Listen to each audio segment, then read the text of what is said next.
Hello and welcome to another exciting episode of Secrets to Real Estate Investing by House Flip Masters. And joining us today is a man I have tremendous admiration and respect for. I'm really excited to introduce you today to Doug Van Soest. Doug, welcome to the show. Thank you. You even pronounced it right, which is that you must know me then. Yes, I remember when I met you, I put it in my phone with the pronunciation so that I didn't call you Soest or whatever people do to mispronounce your name. Yeah. But yeah, I mean, I'd love to share with the audience that I've had my eye on you for a few years. Wait, does that sound okay? I know we're both happily married, but eye on your business track, your business success for a few years. And I'm just always really impressed with how much you're doing and the quality of what you're doing. And now that you're sharing all of your success in a podcast, that's really exciting. But why don't you give our listeners a little background with your story of what you've done and how you got to where you are today in the real estate world? Sure. Well, I guess going way back, my wife and I, we read Rich Dad, Poor Dad, which nobody's probably ever heard of that book, but yeah, we read that book when we were engaged. And it kind of changed our whole way of thinking about what track are we on in life here? What are we doing? It just completely opened our eyes to other possibilities, and real estate got on our radar at that point. But it wasn't for, we actually quit our jobs and we started another business in the concessions arena. And we didn't end up getting into real estate for another 7 years after we got married. And 2008, we bought our first house. I was an appraiser at the time, and we flipped that house, and we've basically not looked back since. We've been going full time, buying and flipping houses and collecting rentals ever since then. So what is that, 8 years? Almost 8 years this August. Yeah, this is August, so 8 years. That is so funny because Scott and I bought our first flip in August of 2008 in Moreno Valley on War Cloud Drive. I remember that. Yeah. So I guess we've been in the game for the same length of time. How interesting. Yeah, great time to get in it. I think it's really kind of fun and interesting that if you tell people what the concessions was, because I think it was a fun business. So can you tell people what it was? Sure. We sold kettle corn for a living. That's awesome. Yeah, actually, friends of ours were doing this kettle corn. They had this little kettle corn business in San Diego. I say little, actually, it grew to be a very large kettle corn business for them in San Diego at the time. And we moved to Denver, Colorado, and started our own kettle corn business there. And within a few months, we were selling at the new Broncos Stadium, and it was called Invesco Field at that time. But and the Air Force games and all kinds of different sporting events and stuff along the Front Range, and just had a blast. We did that for 2 years, working 3 or 4 days a week. We worked hard, but then we would, just kind of take off the rest of the time and enjoying our sort of entrepreneurial beginnings, and had a great time. And then we sold that business after 2 years, and we moved back to California. And to our knowledge, they're still in business today. You can still go to the Bronco game and get some kettle corn and think of us. That's awesome. You were selling happiness. Like, I love the smell of kettle corn. Of course, I cringe at thinking of all the calories in it, but I do love to have some kettle corn. That's fun. And I also think it's really interesting that you had an entrepreneurial start, that you started with that, as opposed to so many people I know that invest in real estate started their way through a corporate job track and then eventually found their way over to this more entrepreneurial venture of real estate investing. So thanks for sharing that. I think that's really interesting. How would you say that you started? I think you said it was first with a flip. Did you start with wholesaling first, or you just dove right in like, hey, I'm going to flip and take all the risk and do the flipping myself? Yeah, we wanted to flip a property. So really, we kind of got started when we came back to California. I started listening to podcasts, believe it or not. That's what really got our start in real estate investing.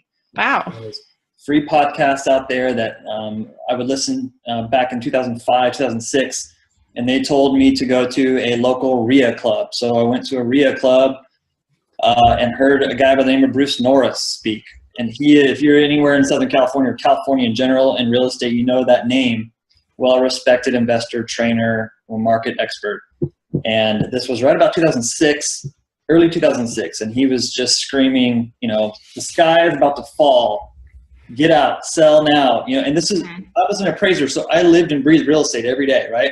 This is the first time I'd heard that. Nobody was saying that anywhere that I knew of at the time, except for Bruce. And so, you know, it kind of raised an eyebrow to us, and we just kind of followed Bruce, and we started getting some of his training. And really, though, it took a couple more years. I mean, the market crashed. His prediction came true. Everything fell out of the sky, and we realized that, now this is our opportunity. This is like the blue light special at Kmart. I mean, properties were 50, 60% off in our area. And we just knew now's the time to get in. So what we did was we just found an agent off of Craigslist who can help us write offers. And somebody raised their hand, and we just made offers on bank-owned homes in the MLS. And we did that for a good 9 months before we got an acceptance. So it's not like we decided we wanted to get into investing and the next month we had a deal. It was a good 2-year process before that actually happened. So that was our story. We finally got that acceptance, and then, you know, we ended up getting 2 more in the next couple of months. So it kind of the ball started rolling after that. But we getting very close to quitting when we hadn't gotten a yes answer for with all those offers we'd been sending. But luckily we hung in there. Yep. That's awesome. So why don't you also share with us how your path in real estate investing evolved? Because I know you're saying you started out with the flipping, but I think you also then went on to wholesaling. Well, I know that since I've bought houses from you, some of my better deals, I might add. And also, I think you have quite a large rental portfolio as well. So tell us about the evolution and how you've ended up where you are today. Okay. Yeah, I mean, we started out just flipping houses, as many as we could, and it was, like I said, it was off the MLS. So the first couple of years we would do 10, maybe 12, 13 flips, you know, about 1 a month. That's about all we could get. And then in 2011 is when we decided to kind of really ramp up what we were doing, and we started mailing directly to landlords. We would mail to absentee owners, and in 2011, not too many people were doing that in California, at least that we know. And so we started getting more and more deals and just kind of started growing. And I don't think we had wholesaled a deal. Maybe one time we'd done a wholesale deal sort of by accident before that. But it wasn't until about 2011 we started introducing wholesaling into our strategy. And I mean, I love wholesaling. You know, basically you get paid for as good as a deal you can negotiate. So you don't have the risk. You don't have the time for rehabbing it. You don't have to worry about your contractor going bankrupt in the middle of your rehab. You don't have all those stresses and waiting 6 months to get paid. You can turn the property quickly and just realize the income from it right away. So we wholesale about 75% of all the deals we get under contract today. Wow. Yeah. Wow, that's a lot.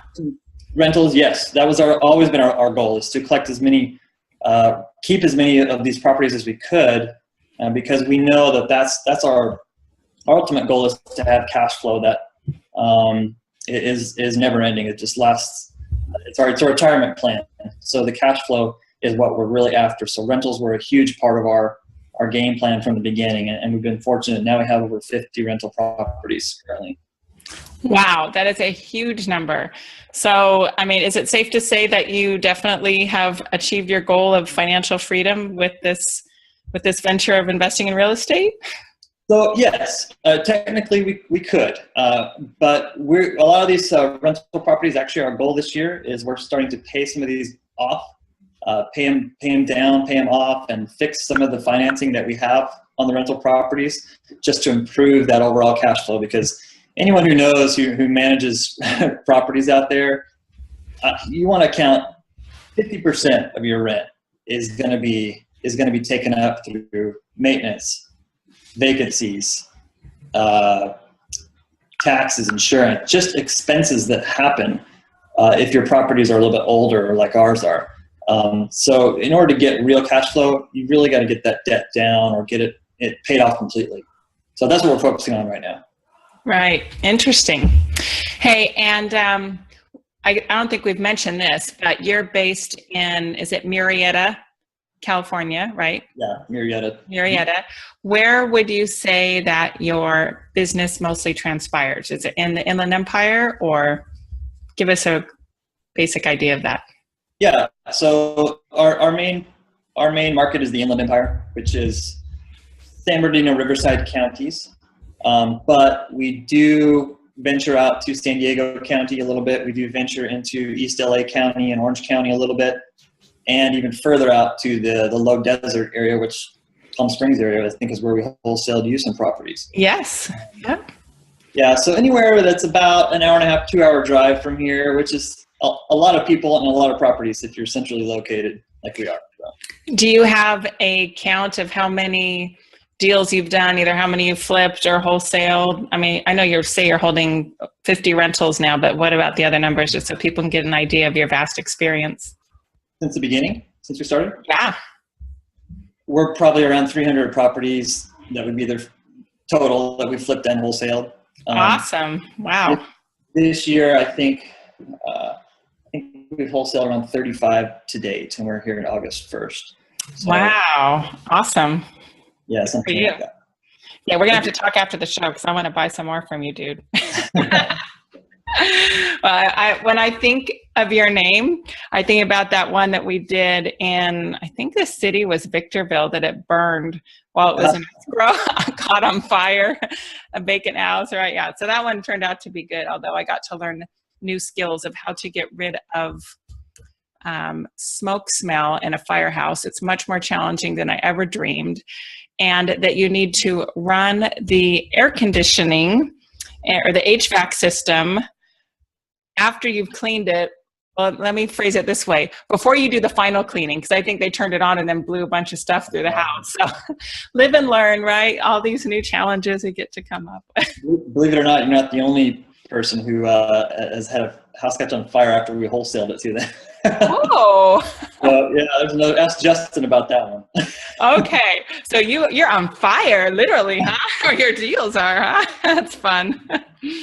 Hey, how about and I know I'm catching you a little on the spot maybe with this, but maybe you can take a second and think about maybe one of your best deals, or maybe some of your lessons learned that would be really interesting to our listeners. Just like I talked about, run the HVAC system before the final clean, because otherwise someone will come in and turn it on and makes a mess of everything. But what interesting stories or lessons could you share with our listeners? Oh man, what interesting stories, lessons learned. There's so many. Every deal is unique. Mm-hmm. I guess, especially if I was beginning, you definitely want to expect the unexpected in terms of rehabs. Unless you're about to rehab a house that's only 2 or 3 or 4 years old. Come on, those houses don't need rehab. Come on, Doug. There's going to be unknowns. So I guess one lesson we've kind of learned recently is if you're going to take on a project that has to do, if you're going to get the city involved, or you think the city may be involved, in other words, if you're going to do an addition or build, or if you have a home that's designated historical, you want to allot a lot of extra time for that. So this is a lesson we've learned recently. We have a home in Riverside that we're just about to finish up finally, but we're dealing with the city and the Historical Society on everything that has to be done. And the Historical Society meets once a month. Oh. So, if they want a correction, it's another 30 days before they can even approve that. So just take into consideration, you're not going to get that house done in 2 or 3 months for things like that. So, here we are, we've done hundreds of homes, and this is the first time we've ever really encountered both of these entities that we have to deal with. And it's just, tripled our turn time on this property. So that's a recent lesson. So that, there's always something unknown, but at the same time, don't let that hold you back from moving forward just because you are thinking of the worst possible thing that can happen. We've done hundreds of houses, and that's only happened to us once, where those two scenarios have overlapped. So interesting. Yeah. Can you tell us about one of your best deals? maybe share some numbers of one of your really great deals that was just like a home run and you loved it? Yeah, I mean, the one that comes to mind is one we just did recently here in Murrieta down the street. We haven't been able to flip that many homes in the Murrieta Temecula area, and for whatever reason, we just felt like we haven't been able to get enough of a discount to make it make sense. But the nice thing is when you buy a home in an area that is desirable, has good schools, and working class people, families want to live there, they will pay a premium for a nice home in that area. So we just completed a Murrieta house that really only required flooring, paint, counters, appliances. It was about $20,000 rehab. And that thing had multiple offers in the first day and sold for $30,000 over our projected sale price. So wow, awesome. It added an extra, and it was able to appraise. So it added an extra $30,000 that we sort of didn't expect when we bought the house. And beyond that, there was no city involved. It was, just down the street so we could go visit it. And the whole project took about, 2.5 months. So it was really, it's nice when all those things happen. That's not every deal, but that one comes to mind, and that was a great deal. Could you share with us your acquisition price and your exit price? I know you gave the repairs of 20 grand. Yeah, let's see. We bought it for, I want to make sure this is right, I think it was $215, and we put about $20,000 into it, and we sold it for $370. Oh my goodness, that is some sweet profit.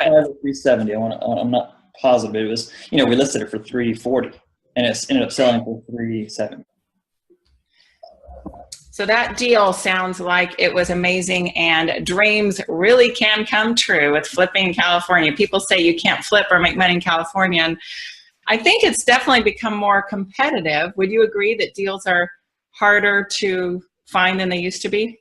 Oh yeah, absolutely. I mean, as the market's been quote unquote strong here for the last several years, the competition has definitely risen, and I don't know if I can't think of any in the last year that any houses we've bought where we're the only person talking to this seller. I mean, we're always competing with somebody else, always. That's when all your many experiences of negotiating directly with sellers come in handy. It makes you all the better.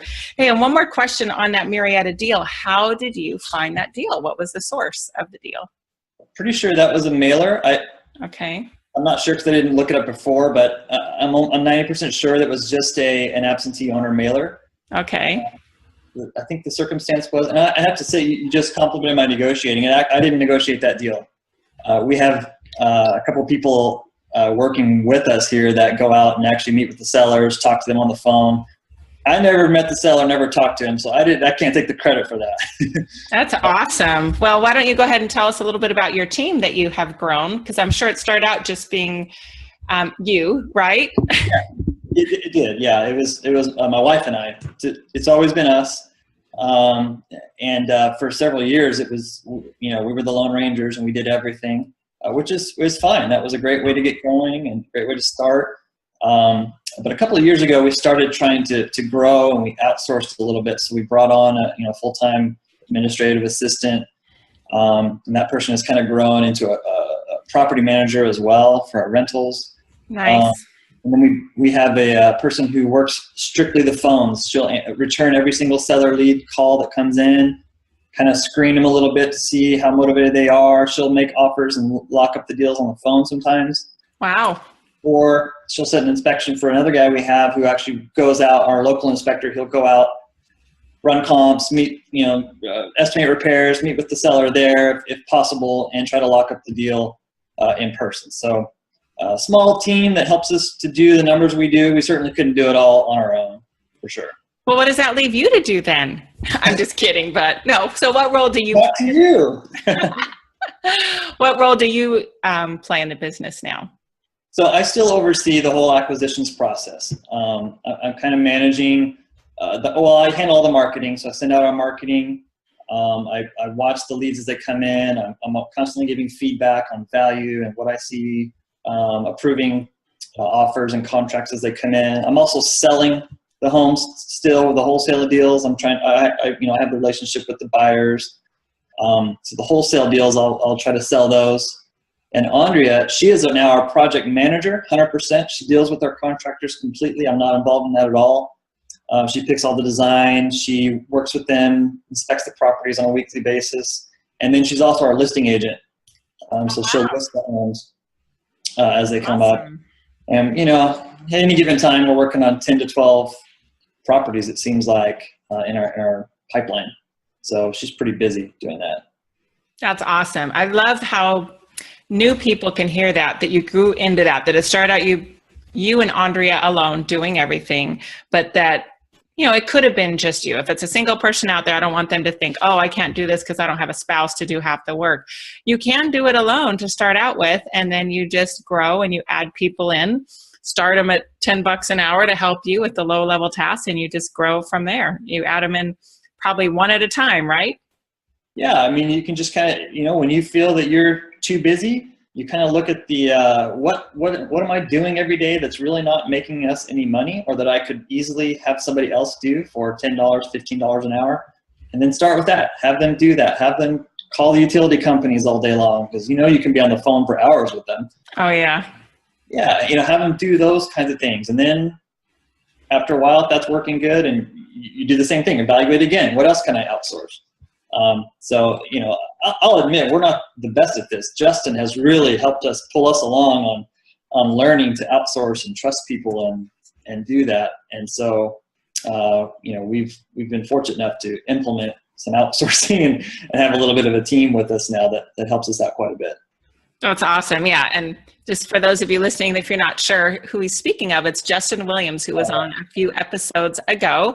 And Justin is a master at, what does he call it? Nail it and scale it. You know, building a team, figure out what to do it, how to do what you're doing, document it, and pass it off on to someone else. So he's really, really good at that, especially for those of us, and I'm not saying you, Doug, but my husband is especially this way. He's like, well, no one can do it as well as me. That's what he says all the time.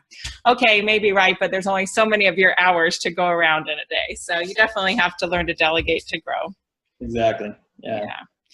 So as we're coming near the end of the show here, you gave some advice here, but what would be your best advice for a brand new investor, and then maybe some advice for someone who is a little bit more seasoned and experienced? Well, if you're a brand new investor, I always just say you need to take action. Obviously, you want to get some education, but don't get stuck in thinking you always need to be learning more and more and more before you take your first step, which would be, you know, simply making an offer on a property. Right. So I say take smart action and just do it. If you don't know what to do today and you're like, well, how do I make an offer today? Get on Craigslist, start looking for some for sale by owners, and call them up and make an offer. Make a conservative offer if you're scared, but at least get used to talking to people and getting offers out there, and then call up some agents. Get on realtor.com, call up local agents, tell them you're looking for, you know, fixer properties. Do you have anything fall out of escrow recently that, you know, just start doing something, taking some action to kind of get your name out there and be looking for opportunities. And then eventually an opportunity will come, and it's not by chance because you've been doing something to make that happen. So I just say take action and continue to educate yourself as you're taking action. I love that. They're free. Tons of information out there in podcasts. That's what we did. I highly recommend listening to, you know, short shows like yours, and there's so many others out there as well. On shows like yours. So why don't you tell people the name of your podcast so they can go find it? Yeah, so our show is Spouses Flipping Houses, and you can go to spousesflippinghouses.com, and you know, it's my wife Andrea and I. We kind of focus on doing this business together. There's so many people. You and Scott work together. So many people we know work in some capacity with their spouse in this business, or at least their spouse, you know, has some kind of support role or something like that. And it's not just a spouse; could be a brother and sister, or father-son, or, you know, mother-daughter that are doing the flips together. And you know, you've got a relationship beyond just the business world that you want to not hurt. You want to maintain that relationship as well as try to be successful in business. So it's kind of centered around that, but we have a lot of just general real estate investing information that's good for you out there. Yeah, it's a great show. I love listening to it and I love learning from you because some people kind of put shows out there that aren't truly experts, but man, you're an expert. I mean, once we get a couple hundred houses under our belt, like you and me both, we got a lot of information to share. So that's great. I love that you have that show. And why don't we just wrap it up real quick with a piece of advice for a more seasoned investor? Well, I guess it depends on what you're kind of struggling with, but kind of touching on what you said before, I know a lot of seasoned investors who just don't want to let go of that thing that they've been doing. So, and they may be the best at it. Scott probably is the best at whatever he's doing. And you know what? That's okay. But if you do want to grow, if that's your struggle and your time is spent doing everything, you can train somebody else or find somebody else who, even if they're not as good as you, they might be 50% as good. But if you get two people that are 50% as good as what you're doing, now you've got 100% of what you were just doing, and your time is free to work on other aspects of your business. So that's been a lesson that we've had to learn the hard way and really kind of teach ourselves and force ourselves into getting other people to help us. But it is really, it's really helped catapult us to the next level. And how I view that as success is just the time that it has freed up in our lives to be able to spend with kids, with family. We've gone on 4 or 5 vacations this summer, and our team has run the business without us. I mean, we're still there checking in, kind of overseeing, but I'm not in the office every day for 8 hours a day or out in the field at 8 hours a day. We're just not. Thankfully, because we've been able to get some good people on board to help us. I love it. Well, thank you so much. This has been fantastic. I appreciate you sharing your very valuable time, because I know it is valuable, with our audience. And we'll definitely have your contact info. Go ahead, and if you would, we have your website is spousesflippinghouses.com. And can people email you through that website, or do you want to give out an email? Yeah, you can. I'm Doug at spousesflippinghouses.com. Awesome. Right there. And Holly, thank you. Thanks for having me on. I really appreciate coming on, and I'll try to find you a wholesale deal soon. Thank you. Yeah, an audience, go check out his podcast. It's fun, educational, and entertaining. So with that, thank you, and have a great day. All right. Hey there, thanks for watching the video. Make sure you like it and click subscribe to get notified of more videos. And you can go to hardhatholly.com for a free download on secrets to finding great deals.